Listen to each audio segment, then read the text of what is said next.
l'absence de Chadwick Boseman se ressent énormément sur ce deuxième volet de Black Panther. Salut à tous et bienvenue sur Fran Movie, j'espère que vous allez bien. Installez-vous confortablement, aujourd'hui on va parler de Black Panther Wakanda Forever.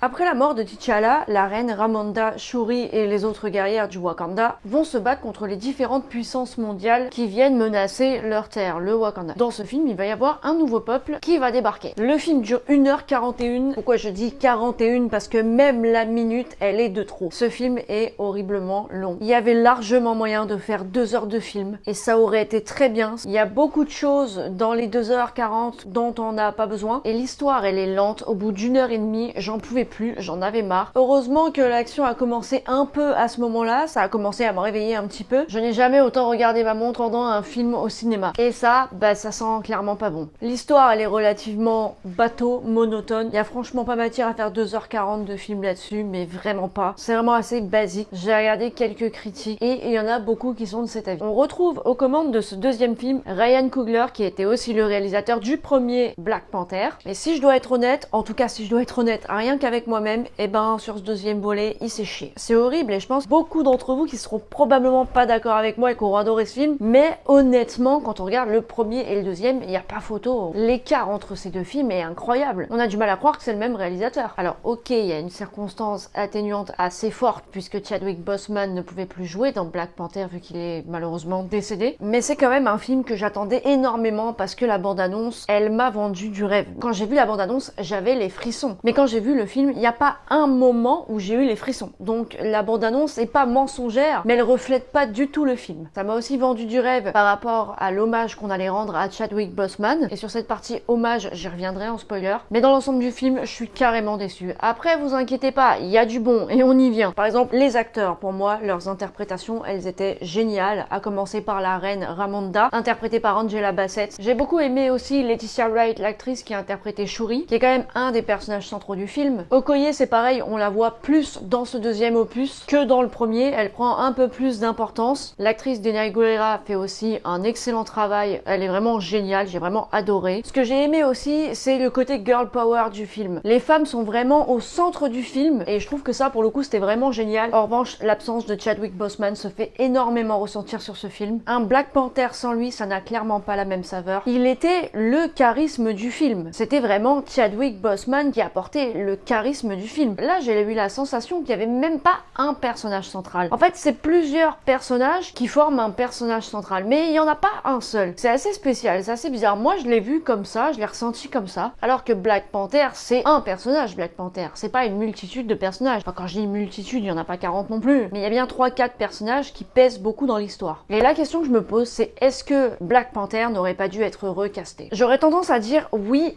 et non. Oui, parce que si jamais on avait recasté un Black Panther, le film aurait été bien meilleur à mon sens. Non, parce que beaucoup de gens se sont attachés à Chadwick Boseman dans le rôle, dont moi y compris. Et on ne l'a pas vu que dans un Black Panther. Parce que si on l'avait vu que dans le premier opus de Black Panther et nulle part ailleurs, à la limite, ça aurait été peut-être un peu plus simple. Mais on l'a vu dans Captain America Civil War, on l'a vu, dans Black Panther, on l'a vu dans Avengers Infinity War, on l'a vu dans Avengers Endgame. Donc c'était quand même un acteur qui pesait dans le rôle. Et je dois avouer qu'il aurait été très compliqué de le remplacer. Moi, la première, j'aurais trouvé ça super bizarre de le remplacer. Mais d'un autre côté, faut avouer que si on avait eu un Black Panther, on aurait eu un bien meilleur film. Je pense que dans les deux cas, il y aurait eu des gens frustrés, c'est normal, mais de toute façon, on ne peut jamais faire l'unanimité, c'est impossible. Après, la question que je pourrais aussi me poser, c'est est-ce qu'il était nécessaire de faire une suite? Parce qu'il me semble, peut-être que je dis une connerie, corrigez-moi si je dis une connerie, mais il me semble que le premier film de Black Panther devait être le seul film de Black Panther. Il me semble qu'il n'y avait pas projet d'en avoir un deuxième. Et donc, je me dis, est-ce qu'il aurait pas fallu faire juste un seul Black Panther? Pareil, je pense que la question va être assez mitigée. Quand tu vois le résultat du deuxième film, je pense que en faire un seul, ça aurait été suffisant. Là, le deuxième pour moi n'est pas nécessaire. Le premier pour moi, il était incroyable en termes de visuel, en termes de luminosité, de musique, des chorégraphies des combats, les accents des acteurs. Bref, le premier, moi je trouve qu'il y avait rien à redire. Même si pour l'accent des acteurs, je dois avouer que j'ai pas pu finir le film tellement je ne comprenais rien à l'accent, donc pour dire qu'il était très bon. Mais là, dans ce deuxième opus, opus, et ben c'est le naufrage. Alors je dis pas qu'il y a un naufrage sur tous les points que je viens d'énumérer, non, pas du tout. Mais dans la globalité du film, à côté du premier, c'est une catastrophe. C'est de pire en pire avec les Marvel, et j'ai l'impression qu'ils s'amusent de plus en plus à faire n'importe quoi, à faire des films moyens, voire pourris. Je préfère comme avant avoir 1-2 films dans l'année, et avoir des films de qualité qui sont très bons, qui sont travaillés, et où tu as un rendu exceptionnel, qu'avoir 2-3 séries qui sortent, avec 3-4 films qui sortent aussi dans l'année, et qu'au final, les séries soient vraiment pas dingues, et que les films qui devraient être exceptionnels par rapport aux séries, baissent en termes de qualité. Que ce soit en rapport avec le visuel, ou que ce soit en rapport avec l'histoire. La musique, elle reste typique, ça y a pas de problème, ça reste typique musique africaine, et c'est génial. En revanche, elle m'a quand même plus marqué dans le premier que dans le deuxième. Voilà pour la partie sans spoil, je vais maintenant passer en partie spoiler. Si vous n'avez pas vu ce film, honnêtement, je vous recommande d'attendre parce que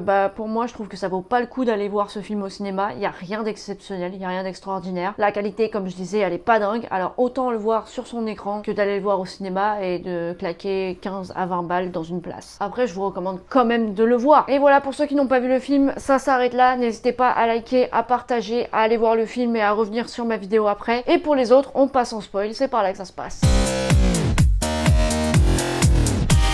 Alors, la première chose sur laquelle je vais revenir, c'est l'hommage à Chadwick Boseman. Alors, quand on commence le film, l'hommage, il est touchant. Ok, il n'y a pas de souci. S'ensuit le générique d'introduction classique Marvel, sauf que cette fois, on n'a que Chadwick Boseman. Que ce soit en Black Panther ou que ce soit en T'Challa, on n'a que Chadwick Boseman. Et je trouve ça génial. Et en plus, on n'avait pas de musique. Et moi, j'ai bien aimé, parce que ce pas de musique, ça fait un peu référence à une minute de silence. C'était vraiment symbolique, et j'ai kiffé. Donc, comme je dis, toute l'introduction, je l'ai trouvé pas mal. Et après, il n'y a plus d'hommage, quoi. Et c'est dommage. Je sais, celle-là, je l'ai travaillée. Je trouve ça con parce qu'en fait, pendant quasiment tout le film, j'ai pensé à Chadwick Boseman parce que je me dis le film aurait eu beaucoup plus de gueule s'il avait été encore parmi nous. Mais c'est pas de par le film que j'ai pensé à Chadwick Boseman. Je sais pas comment l'expliquer. Mais le film, à aucun moment, je trouve, nous fait penser à l'acteur. Et ça, je trouve que c'est vraiment dommage. Oui, il y a son nom qui est cité 2-3 fois, mais y a rien d'exceptionnel. Il y a un autre générique à la fin où Shuri arrive sur la plage et elle repense à T'Challa, à son frère, et on voit des flashbacks de T'Challa. Encore une fois, sans musique. Alors, c'est bien, oui, mais ça fait peut-être un peu trop. Tu l'as fait une fois pour l'introduction de Marvel, je pense que c'était suffisant. Là, accompagné d'une petite musique, ça aurait été pas mal. Et donc, pour moi, tout cet hommage, c'est pas un hommage mémorable. Je vais faire à titre de comparaison Fast and Furious, où on le sait tous, malheureusement, Paul Walker n'a pas pu terminer le film. Et à la fin de ce film, l'hommage, je crois que je m'en souviendrai toute ma vie. Je n'avais jamais vu un Fast and Furious avant de voir le 7e film, donc je ne connaissais pas beaucoup Paul Walker, et encore moins dans son rôle. Mais quand est arrivé le moment de l'hommage, j'ai eu les frissons et j'avais les larmes aux yeux. Alors que là, pas vraiment. Il y a 2 scènes, ok, elles sont belles et elles sont touchantes, mais je trouve que c'est pas mémorable. Je sais pas ce que vous en pensez, peut-être que vous êtes pas d'accord avec moi, et dites-le moi dans les commentaires, mais voilà, moi je trouve que cet hommage, il n'était pas aussi magnifique que ce que je pouvais attendre. Là où encore une fois, Fast and Furious, il était mémorable. En parlant de moments sans musique, je sais pas si vous vous souvenez, moi ça m'a super choqué. On a un combat sur le pont entre Okoye et l'autre dont je ne me souviens plus de son nom, et c'est pareil, ce combat, il n'y a pas de musique. Et là, tu vois à quel point la musique est super importante dans un film, parce que du coup, t'es pas vraiment transporté par le combat. C'est sympa, mais non, en fait, il fallait mettre de la musique. Et d'ailleurs, c'est pareil, en parlant des points négatifs, les chorégraphies des combats n'étaient pas exceptionnelles. Moi, j'ai pas trouvé ça dingue, j'y croyais pas. J'avais l'impression que ça faisait pas réaliste. Les costumes des guerrières à la fin, clairement, j'ai pas aimé. Je préfère leurs costumes traditionnels, je trouve que ça claque. Là, non, franchement, j'ai pas aimé, j'adhère pas du tout. Ironheart, c'est pareil, dans mon esprit, elle a servi à rien. Pour moi, elle n'avait aucun intérêt, je me rendais à peine compte qu'elle était là. Et il y aura une série sur ce personnage, mais vu la qualité des séries, je pense que je ne la regarderai pas. J'ai pas envie de perdre mon temps. Encore une fois avec une série Marvel, surtout avec un personnage que déjà à première vue, je n'ai pas du tout accroché. C'est un peu une espèce d'Iron Man, mais genre Iron Man le premier. T'as l'impression que tu reviens en arrière avec cette armure. Franchement, j'ai pas kiffé. Shuri, j'ai beaucoup aimé son personnage, et j'ai beaucoup aimé l'actrice aussi. Je trouve qu'elle jouait plutôt bien son rôle. Maintenant, est-ce qu'elle a les épaules pour porter le film Black Panther? Non, je ne pense pas. Elle a du charisme, mais elle a pas un charisme assez fort pour porter un film aussi puissant que Black Panther. Après, s'il y en a un troisième et qu'elle est le personnage central, ce que j'imagine, peut-être qu'elle aura obtenu ce charisme, mais là, on n'y est pas vraiment. J'ai beaucoup aimé le personnage, j'ai beaucoup aimé l'actrice, mais elle a pas les épaules pour porter le film. Pas encore, mais peut-être que ça viendra et j'espère. Voilà pour cette critique. Dites-moi vous dans les commentaires ce que vous avez pensé de ce film, si vous avez aimé ou pas, si vous aviez des attentes beaucoup plus hautes que ce que nous a présenté. N'hésitez pas à liker, à partager, à vous abonner à ma chaîne pour voir mes prochaines vidéos. Et sur ce, je vous dis bonne journée ou bonne soirée et à la prochaine.